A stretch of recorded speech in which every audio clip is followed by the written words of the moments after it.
আমি বুঝলাম না এরা একসাথে কতগুলো খাবার মুখের মধ্যে নিয়ে জমা করে রাখতে পারে যে এতক্ষণ ধরে বাচ্চাগুলোকে খাওয়াতে পারে।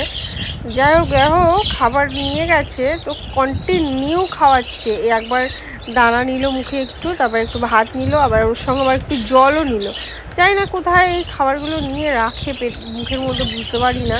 নিয়ে গিয়ে কন্টিনিউ বাচ্চাগুলোকে খাওয়াচ্ছে। দেখো কি সুন্দরভাবে প্রত্যেকটা বাচ্চাকে ধরে ধরে খাওয়াচ্ছে। বাচ্চা একটু নরম ভাত দিয়েছিলাম যে বাচ্চাগুলোকে খাওয়াতে সুবিধা হবে বলে। নরম খাবার এই সময়টা দেওয়া ভালো।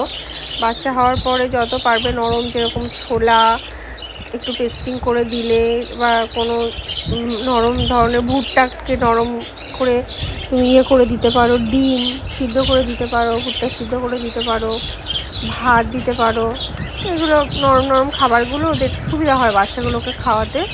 আর ছোটো থাকে তো বাচ্চাগুলো, তো যাই হোক দেখো গালের মধ্যে করে ভাত নিচ্ছে, খাবার নিচ্ছে, নিয়ে চলে যাচ্ছে বাচ্চাদেরকে খাওয়াতে। কি সুন্দরভাবে খাওয়াচ্ছে দেখো।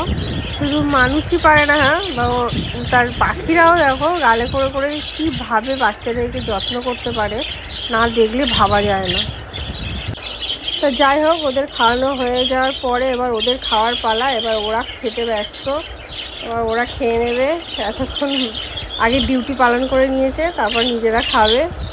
তা যাই হোক, ভিডিওটা কেমন লাগলো জানিও। টাটা বন্ধুরা।